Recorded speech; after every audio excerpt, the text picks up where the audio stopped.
Well, it's my pleasure right now to be joined by LSU's wide receivers coach from 2017 through 2021. He's making a new exciting career move to the Nebraska Cornhuskers. Mickey Joseph. Mickey, thanks so much for coming on, man. Glad, how you doing, man? Good morning to you. Good morning to you. And you and I, we're in short sleeves right now here in South Louisiana in December. You're Yes. going up to the cold, but just talk to me about this move for you and your family at this juncture. Well, LSU's been good to me and my family. And it was a tough decision, and it would have had to be one job that I probably would leave LSU for. It was to go back to the University of Nebraska, alma mater where I played at, where it started for me. A university that took a chance on me coming out of high school, and just a situation that's going on up there. I think Scott's got it on the right path. I think just a couple more pieces in there and get the technique and a lot of things tighten up within the program. I think it's on the right track. Corey Raymond coached up there at one point too, so there's been some connections with Louisiana guys coaching at Nebraska. Yeah, my cousin Terry also coached up there. And Corey took the job up there. I flew up there and I met him up there when the first day he flew in and kind of showed him around and got him accurate to the process up there. But yeah, it's a beautiful place. It's a wonderful state. It's a great fan base. I just can't wait to get up there to get things started. So Mickey, the transition now as Coach O's going out and Brian Kelly's coming in, there was just no way you could stay. Well, I think when a new coach comes in, he has the right to assimilate the guys around him that he knows, that he trusts, and Coach Kelly's a great coach. Wherever he's been, he's won. So LSU has they got a good football coach, good person. But I think that they have the right to do that. And sometimes you want to get everybody out the building so you can get your philosophy in, and it's something that you believe in. But it happens in this profession. It happens, and in this profession, you got to stay ahead of the game. So when Coach O was will let go, you had to start making phone calls because you had to take care of your family. That's just the business part. That's the business part of this profession. Great profession. I always say ugly business sometimes. Well, Mickey, it used to be if you won a national championship, you get a lifetime contract. You could stay at a school for as long as you wanted, and we see that is obviously not the case these days. Do you guys feel like you were treated fairly? There are some fans that think Coach O maybe should have gotten another year. What's your thought on the whole thing? Well, my thing is, at the end of the day, you have to win. You're LSU. I think Coach O understood that. I think we understood that going 5-5 and 6-6, that's not LSU. And so, we didn't get it. We did everything in our powers to get it done. Like I say, at the end, we won the national championship, and we lost a lot of draft picks. We lost a lot of kids to the league that kids should still be on this team. And they're in the league. So you lost a lot, and you had injuries. But we're not making excuses. We gave LSU everything we had every day that we came in the building. And like I said, LSU's been good to me, been good to my family, and I wouldn't trade this for the world. Mickey, I heard during the year some people would say, man, there's people in that LSU building that have been there for years and years who are not going to be back next year. And the news of Tommy Moffitt not returning to the team next year, and he's been there for over 2 decades, part of 3 national championships, played for another, I think, 5 SEC championship teams. Once again, is that what you're talking about? That's the business of college football. Those things happen. Yeah, those things happen, and you're coaching it. You got to be prepared for it, and you can't have hard feelings because at the end of the day, it's not your call. It's the coach coming in call, and like I said, he has the right to put his staff together and put the folks around him that he wants to work with. That's just the nature of the business. Yeah. Obviously, coaching the young men is very important. From a Justin Jefferson who came in, who's that skinny kid who becomes a star in the NFL. But when people talk about you, they talk about recruiting in New Orleans. And certainly there was a time like in the 90s where kids from New Orleans, it was not cool to go to LSU. How important do you think it is to get a guy who's going to be able to recruit that area well? Well, New Orleans is a tough recruiting area. It's about relationships. And I mean, whoever he hires him, I'm sure Coach Kelly, he's going to be smart about it. Bring some guy in with some ties to that city, because there's a lot of great coaches in there, and they're passionate about their kids. You catch a lot of heat sometimes when you don't offer their kids, and another SEC school has offered. And it's just the nature of the business. But I just tell you that, he'll bring in a guy that with ties to the city. But it's, at the end of the day, it's LSU. The kids in the city, they understand that. We don't push that since I've been here. Frank was pushing it before he was here, when he was here. So the kids in the city understands about the brand of LSU. Whoever's coaching the wide receivers next year, you've left behind quite an arsenal of weapons, I would say. Just starting with Kayshon Boutte, Coach, I'm a Biletnikoff voter, and the guys that are the finalists for the awards have 9 and 10 touchdown catches. Kayshon had 9 in 6 games. I think if he would have stayed healthy, he would have had a good shot at winning, just like Jamar did a couple of years ago, and just like Josh Reed did 20 years ago. Your thoughts on Kayshon Boutte returning next year and coming back from that injury? I think he's going to come back. He's going to come back really strong. Spoke with Kayshon. He's excited. About coming back off the injury. And we talked about going back to Tallahassee. When he was on a run. But like Kayshon is a great player, but he's an even better kid. He's a kid that he wants to do things right. He wants to do things right, and he wants to compete. He loves competing, and I really think he's another kid that's going to be a top 10 pick. I think that he has the skills to do it. He can run, he can catch, but he's had a high football IQ. He can play multiple positions. And I mean, he came along fast. I remember coming in the door, it was him and Jamar at X, but he was coming there every day trying to beat Jamar out, and then when Jamar opted out, I called him in the next day and said, okay, man, let's go. It's your show. And he stepped right in from his freshman year and kept on moving. And he's grown. He's a freshman coming out of high school. So yes, he has some growing to do to be able to play at the SEC. And I'm telling you, within 2 weeks, he grew because he understood the way we do things at LSU, the way we practice, how hard we practice, and how hard we play in the game. And once that clicked in, he was ready to go. Yeah. It's a good play call when you throw a quick slant to a guy and he can go 60, 70 yards. Now, that helps. Yes, sir. Jeray Jenkins always seemed like a hard worker from Gina, Louisiana. Very soft-spoken guy. No big head, no big ego. Catches that game-winning touchdown against Texas A&M. There, your final game to win the game. I'm not sure if he has a decision or not about the NFL, but what are your thoughts on him? Well, Jeray's he's a seasoned veteran. When he wasn't getting the ticks at the beginning of the year because the young receivers were playing. He never pouted. He just came up every Sunday like he did for the 12 weeks. He came up on Sunday. He wanted to see his good and his bad. But he always wanted to see his bad first, and he was humble about it. And he kept fighting. But I got to say this about Jeray. Jeray's probably one of the smartest receivers I've coached since I've been here. He's a kid that knows all three, and that's the value that he's going to bring to the NFL. Yeah, he's got to make some decisions, and we talked about that. And I'm sure him and John and his family's got a great family. They're going to have a plan, but it's no hurry for him to go to the NFL if the grade's not where he wants it to be. I talked to all the receivers yesterday, and my words to them was like, hey, stay around. Don't get in the portal. Stay around. Give this guy a chance. You're at LSU. I tell him like this is 3 different coaches won 3 national championships at this school. So that's it's not ironic. It's a talent. It's a talent in that state, and you benefit when you're in state and you go to LSU.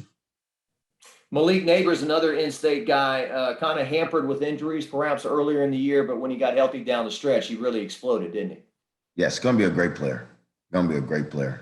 Just he reminds me so much of Jamar, just with the attitude that I'm going to come after you 100 miles an hour, like in Jefferson. He's just got a mixture of both of them, but he's got that dog in him, man. He'll get after you, and he's a confident kid. He's a quiet kid, but he's very confident, and it kind of slow with him on him because he didn't play his senior year because he transferred schools, but he stayed. He went to, man. What helped me really love this kid is that he went to practice every day, knowing that he wasn't going to play on Friday nights, and he did.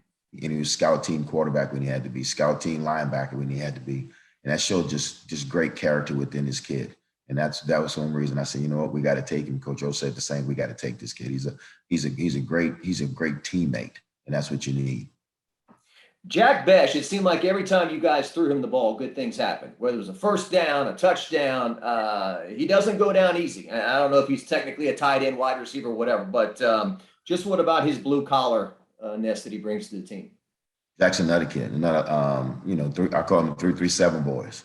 Another 337 kid that he gets after you. He comes to compete every day, and at the tight end, some of the things we couldn't do with him, and that's not because he couldn't do it, because we figured if he went in there, he's going to go 100 miles an hour. We don't want him, leading up on a 240-pound linebacker. But he's a kid with a lot of heart, but a great skill set. Great kid, sick skill set. He runs really good routes. He catches the ball well. He gets up the field, but he's a fierce competitor. And Jack, you said, you don't know if he's a tight end or a receiver. But that's the bonus of having him. You can use him as a tight end, but also he matches up well with corners. We got a bad matchup with Jack out there. He's a really good player, but he's a kid that he's gonna make a lot of noise while he's here at LSU. He's gonna get after it. Coach Brian Thomas from Walker, Louisiana, certainly made a big impact as a true freshman. Probably one of the most talented kids, that I've coached, with his size, what he can do, what he dropping his weight, catching the football, running by you, competing with the jump ball. He's going to be a good one. His best football is ahead of him. His best football is ahead of him. And I tell him all that. I said, you got to continue to work. And that's one thing he would do. He would work. And he's quiet, but he's a tough kid. He'll get after you too. I mean, the Florida game, I challenged him with Elam. I challenged him. I said, okay, you're a freshman. This kid's a top 10 pick, top 15 pick. You're going to get your shot at him. And I'm telling you now, the kid didn't back down. The kid didn't blink. The kid didn't back down. He went after him. And personally, I thought he won the battle that day. I thought he did. Trey Palmer from Kentwood, speed, huh? You either have it or you're chasing it. And certainly this guy, the light kind of came on for him this year. Yes, sir. I mean, gas. He is the gas man. Trey's a new father. And he's really grown up right before my eyes. Because I wouldn't play him sometimes just because of some of the immature stuff he used to do. I was like, no, you're just going to sit here. But he grew up. He understood how he had to work. And he has really great talent. And he's catching the ball better. He's running better routes. But like you say, you can't take away from the speed. When he wants to get by you, he'll get by you. You won't get your hands on him. But his best football's ahead of him, and I think he brings a lot to the table. I appreciate you giving me a detailed look at all these guys. And Chris Hilton Jr., certainly we should mention him in the future that he's going to have at LSU. No doubt. Chris got hurt. He was hurt. He had some surgery, came back towards the end of the year. I think he's just getting back into form. So I talked to Chris about, getting stronger, getting away from him. Unbelievable talent. Great ball hawk, run great routes, get in and out of breaks. It's fluent, he just gets in and out of breaks. Big talent, like I said, ball hawk, run good routes, in and out of breaks. Great kid, though. Great kid. I mean, it's a good group of kids. Awesome. All right, Coach Joseph, I got a few things on my memory lane here for you real quick. Okay. So, I'm just going to go 2019 because you and I could talk about that for 5 hours. So I'm just going to go. So the LSU Texas game, your 3rd and 17 in Austin.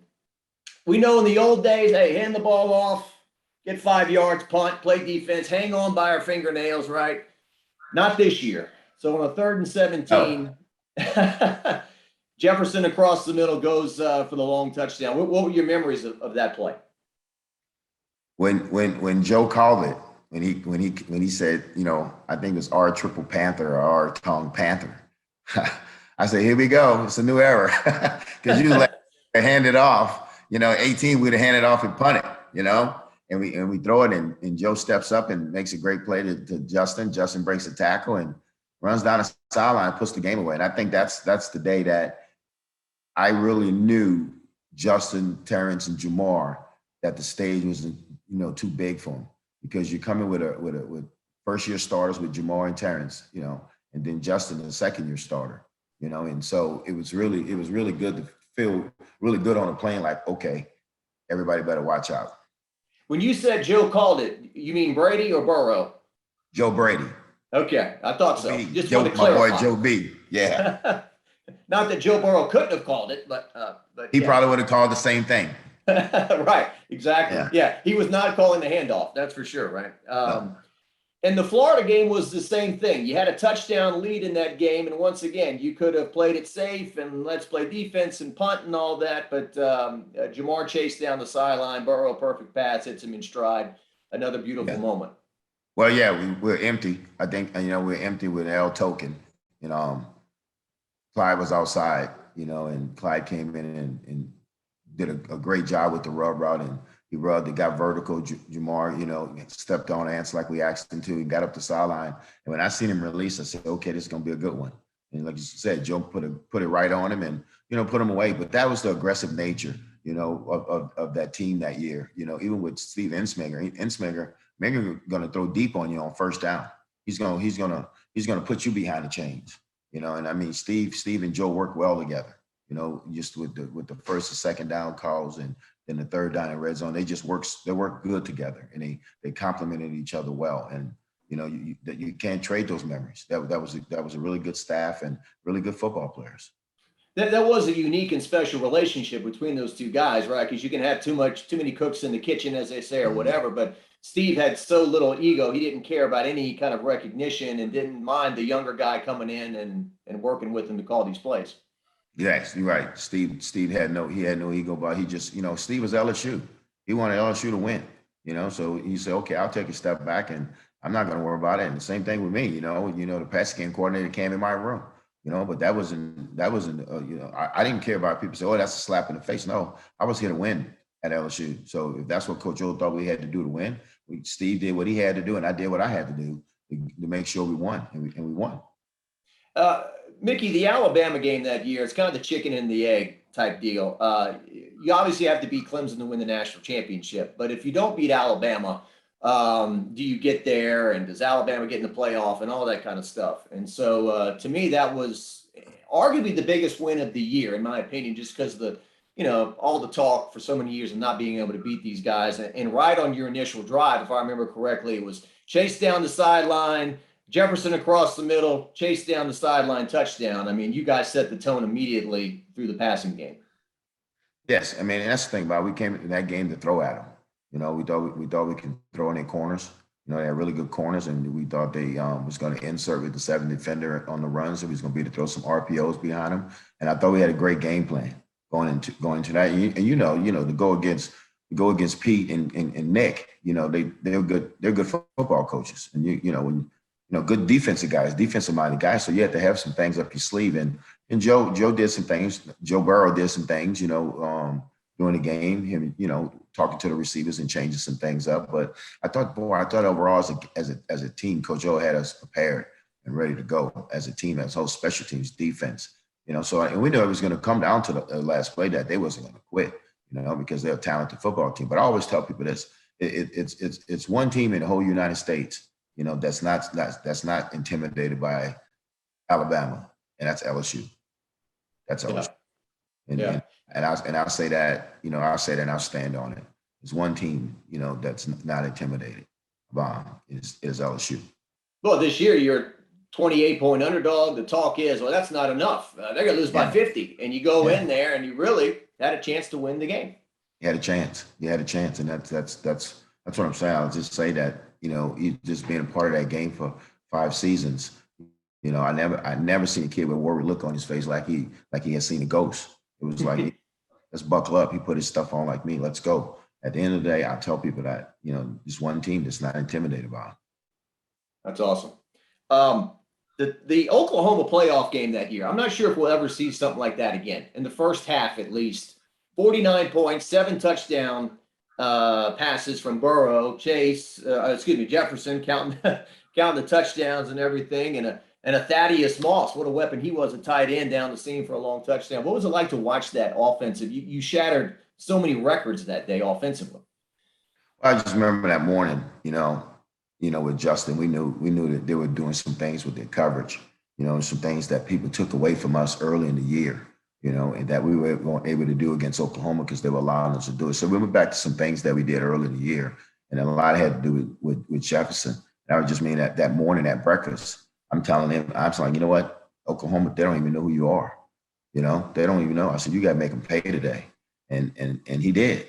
He did, and he was gonna play with it on his heart because he was upset. He was upset because I was telling him that. He was like, they don't know me, okay, and that's why he was counting those touchdowns. Maybe, I think that was for me. Hey, just what you think, So, but that was a great game. I thought we played well. Thought we played well on both sides of the ball. Because at the end of the day, that was a really good Oklahoma football team.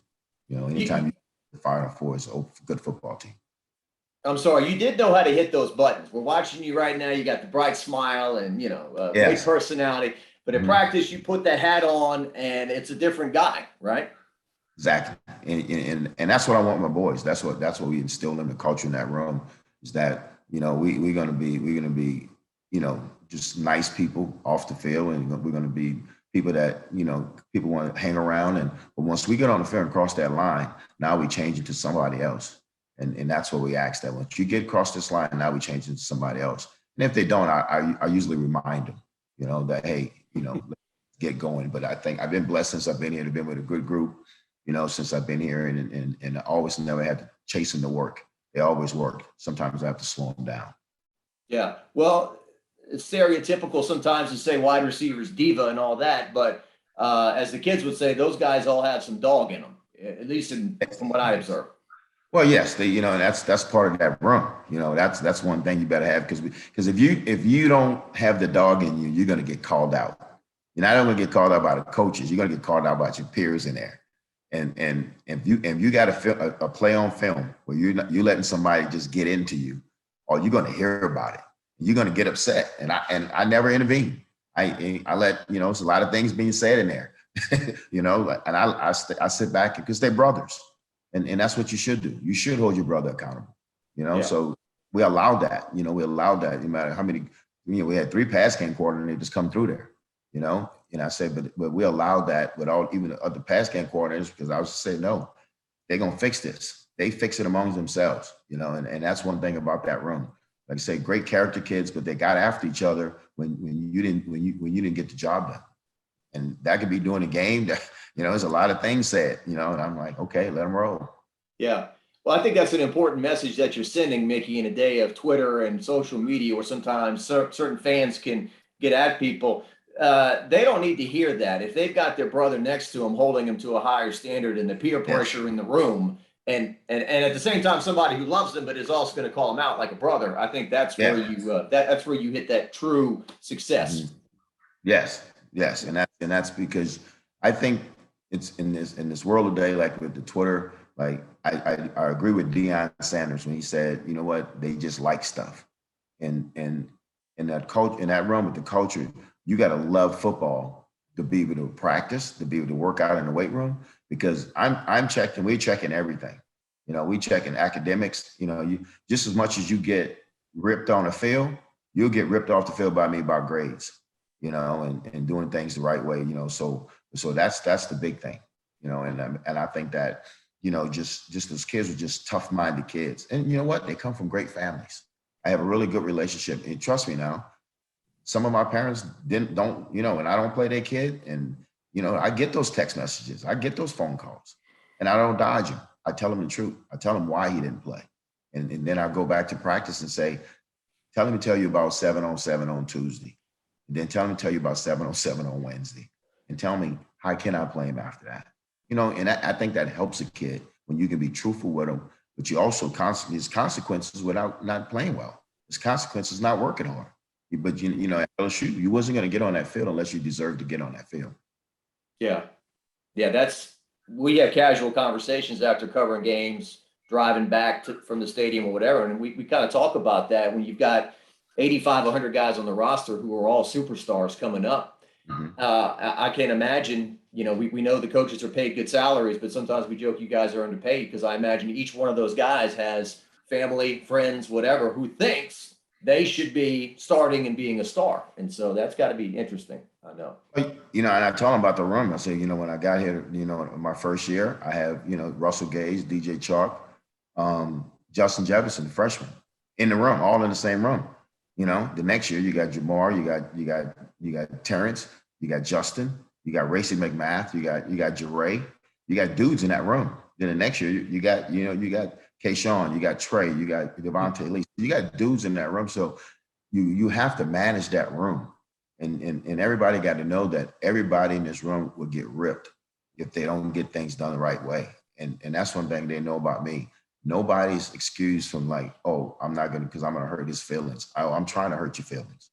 I'm trying to hurt your feelings because you're not doing things the right way.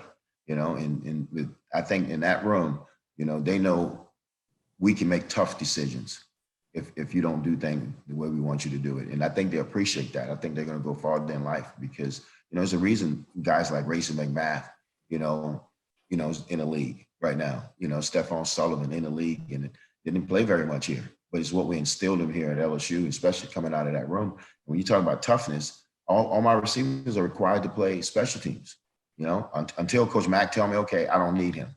And, that's what he did with Jamar and Jefferson. He said, I really don't need them, but you're going to play special teams because I'm in every special teams meeting. So there's no reason for me to be in there and you're not in there, because I would say, well, who's watching you? Sitting. So everybody's held accountable about playing special teams also. And that's rare with receivers. Yeah, well, great stuff. Certainly before you got here, Jarvis Landry in 2011 was just killing people. Yes. And listen, we watched that film. We watched him how hard he play on special teams. And that's what you got. That's what when I seen that, I said, you know what? I'm going to make my guys play special teams. And that's what they do. You look at Racing McMath. You look at John Trey Kirkland this year playing special teams. Trey running kicks back. Yeah, and then I'm pulling this name out of thin air. Kadron Boone too. That was before your time, but I don't think he caught a pass or his senior year, and he gets drafted and stayed in the league for 3 or 4 years because of his special team. Exactly. It's in the water. It's in the water. Exactly. There you go. And real quick, Russell Gage from Redemptorist in Baton Rouge. I mean, they say one guy can't win a game, Coach Joseph, but in high school, there were like 15 guys on that team, and he single-handedly won 2 or 3 games for them. I remember coming in the door with Russell, and they were like, hey, this kid's moving back to receiver from cornerback. Well, it was 2 seniors in that room. It was Russell and DJ Chark. And I was like, okay, I don't know the rest of these guys. I'm going to play you 2 because y'all got more on the line right now. Y'all got to get NFL contracts. And it come to find out they were great. The room was a great room, but, you had Derek Dillon that you was able to squeeze in there. Then you had Justin Jefferson as your 4th guy, so, and it was like, okay, I'm going to play you 2. And Russell, and I'm just watching him and I'm like, man, this kid's going to be a pretty good receiver.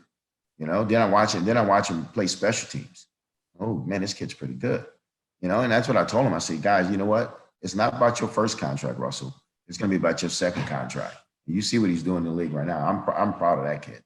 Yeah, I think in high school, Coach, he played both sides of the ball every play. Like his conditioning was amazing. Yes. Mm-hmm. And Derek Dillon, real quick. I thought he made one of the biggest catches in LSU history when you guys came back and beat Auburn in 2018. That catch from Burrow and the comeback and the Cole Tracy field goal. We hadn't seen a play like that offensively in a while, and that kind of got you guys, heading in the right direction too. You know what, I'm telling you, I want to say that was the same call. I think that was Panther also. I want to say that, but Derek made a great catch and a great run after that, to turn the corner and so outrun the pursuit. That was a big day for him because at that time he had lost his father. His father had passed away, and his father was a great guy, and it was wearing on him. And I think that was a really good memory for him. I remember just he was just happy, just really happy after that, and it was emotional because he had lost his father. I know how close he was with his father. And it was hard for him, but he, like I said, he kept on going doing. He kept on coming, fighting every day. And I know Jeray too lost his mother, and these are young men, but they're dealing with big time things in their lives, and they're playing a game. But as somebody told me one time, fans see the guys on the field, they don't see what it took to get them out there. So they are dealing with things. Well, you know what, and man, when they, you always got to be careful with it because it sets them back. It sets him back. So as a coach, it's not about football anymore. It's about getting him back mentally with life. And once you get him back mentally with competing in life again, then you can get him back on the football field because he's going to be a good football player. But, he just lost a person that he was connected to, that he thought for the rest of his life, with Derek with his dad and Jerry with his mother. And like I said, both great families. And, and then, with Jeray's family, that was a big hit, because his mom was a big boy. She was the joy of that family. She's the joy of that family. So, but, just the last game against Texas A&M, he points up to the sky, and I know who he's pointing up to. Because I told him, the day of the funeral, I say, listen to me. She's always going to be watching over you. She's always going to be watching over you. You make her proud. And so far, he's making her proud. He's doing everything you asked him to do, and off the field and on the field. He's going to graduate in a year, but, he's a great kid. Yeah, he's a great guy. Love covering that guy. And Shark, Coach, before you got here, I don't think he touched the ball in a game until like towards the end of his second or third year. They gave him a reverse during the Texas Bowl. He goes 80 yards. It's like, give this guy the ball. Yes. Yeah. It was a pleasure to coach DJ. And I remember, just the BYU game, Mac and I walking off the practice field on Thursday, and he asks me, so Mickey, who's our punt returner? And I said, Mac, I got to be honest with you. I don't know. I said, but tonight I'm going to call DJ and tell DJ that he's got to do it. He's like, okay. All right. So I called DJ that night. I say, hey, I need a favor. I need you to do something. I said, I need you to catch punts against you. In the game, I think the game got moved from Houston to New Orleans, because of something like that. And boy, he fought it for a while. And I said, you know what? I'm putting my foot down. You have no choice. You got to do it. I said, and listen, and I was saying this, and I probably sound stupid now. I said, I cannot put Clyde and Larry out there. He's a freshman. You know what? Clyde caught it really well, man. I mean, even, Clyde bailed DJ out in the bowl game when he dropped 2 punts. I said, okay, let's go, Clyde. But DJ is a great kid, great guy. He always came in with a smile. He always came to work. He worked hard. I told him he worked really hard. He worked on his game, and he developed until a second rounder. And I think he's going to be in the league a long time. He's got really good, he's really fast, a long strider. He don't look like he's running, but he's running by you, because we went back to the Alabama game in, I think it was 18, no, maybe 17, the first year, and watched, Mika, and DJ was running by him, and pulls his hamstring in. And I was like, because we were showing how to run one of our routes. I said, I want to show you how to run this route. And I put his film on, and I said, now look at Trey. I want you to run this route just like this, because there's speed. And he was really fast. But you know what? He was somewhat of a body catcher, but he never had any drops. So I didn't mind the body. He's a catcher. 2017 against Auburn in Tiger Stadium, you fall behind 20-0, and he runs back a punt late in the game for a touchdown. Did he thank you at that point? Hey, Coach, hey, thank you for putting me back. Well, I don't think he did. I know when it was 20-1, or 20-0, and the kids was like, hey, we're going to come back and win this game. And I know it's my first year there. I'm just like, we should hurry up, because if not, this is gonna get bad. But when he caught the ball on the punt, and I seen the wall set up and seen all those guys out there, I know when he turned the corner that, okay, here we go. They're not gonna catch him. But that was a big time punt return, and the kids fought and came back, and that's when I was like, okay, this team, this organization, LSU has some really good football players. Really good football players, because I think they wasn't counting us to win that game, but came back and we beat them. Yeah. Let's finish with this, and I really appreciate your time. This has been a great conversation, and you've handled everything in a real classy manner. I appreciate that. Ja'Marr Chase, so he wins the Biletnikoff in 2019. He's the best wide receiver in America, at least voted, and Justin could have won that too, maybe. Yes. But just your thoughts on coaching him in that national championship game against Clemson too. Coach O told us after the fact, wasn't that hard? Throw the ball to Chase, and he just wore Clemson out that night to win the title. Yeah, and just leading up, watching film, and Justin and Ja'Marr, they really didn't know names. They knew numbers. If you ask him who Diggs was, he's like, who? But who's 7? Who's 2? And Surreal was number 8, and 1 was the other corner. We thought the other corner was really good. We thought Sherrill was a good player, but we thought we could beat him deep because he's lazy getting to his transition. And and I remember Ja'Marr grabbing the headsets from me and said, I want to talk to Steve. And he grabbed the headsets. He said, hey, throw me Dancer, throw me a go route on him. Steve give you what you asked for. And I mean, he goes up and he runs by him. And he comes back, he said, now, that's what you need to do. Throw me the ball. You know, I mean, it's no big thing. Because like I said, on game day, if they want to take shots at me, that's the day they take shots at me on game day. Because I'm like, it's just emotional. You know, so they take shots at me at game day. I get called a lot of names on game day, and I let it ride. You know, but great. This was great coaching all of them. You know, just with Justin doing what he had to do. You know, making big plays. Then Terrence, you know, sealing it on his wide depart fade back shoulder. You know, that is, you know, running a great route in the end zone. I mean, it was just overall, it was a great feeling coaching with all those kids. You know, have a relationship with Clyde. You know, Clyde was a big part of that team. And, you know, it's just, in Joe, you can't say, you know, words don't describe Joe, you know, and I tell you, my first time, you know, knowing Joe was going to be a really good player, it was against Miami. That was his first start. He was down there before everybody, and he shook every one of his teammates' hand. And I guarantee you, he didn't know all their names, but he was down there and he showed that he was going to be a leader, and that team just followed.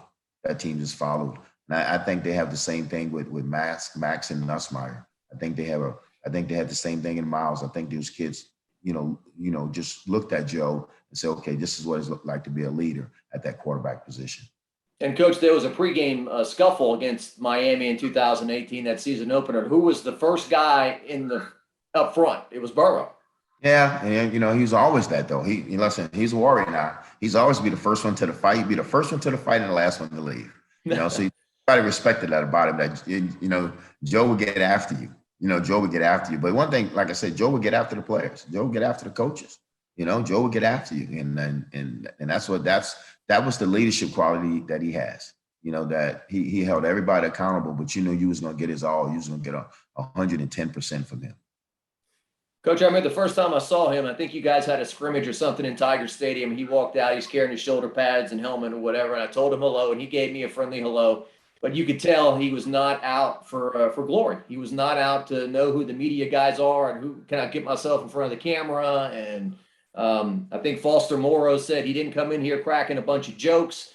And then sure enough, when you guys start running those 110s for the first time or whatever, he's out in front. So yeah, I mean, that's it. He came to take care of business, and I think everybody around him, you know, just say, okay, let's ride, let's go with Joe, you know, let's go with Joe. And I think, you know, we had some really good quarterbacks in the building at that time, and I think, you know, and Steve didn't give him anything.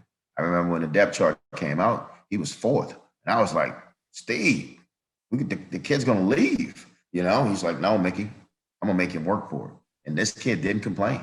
This kid didn't complain all the way through the summer, taking reps with the 1s, 2s, 3s, sometimes the 4s, you know. But he kept on working. He kept on working, and he worked his way to the top. What did Insminger say? I'm putting him at the bottom. Make him work. Come up to the bottom, make him work.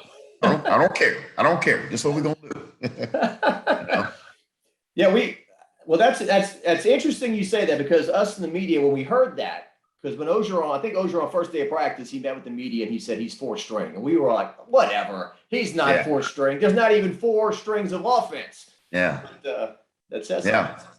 Yeah, it says something, you know. It says something. Well, good deal.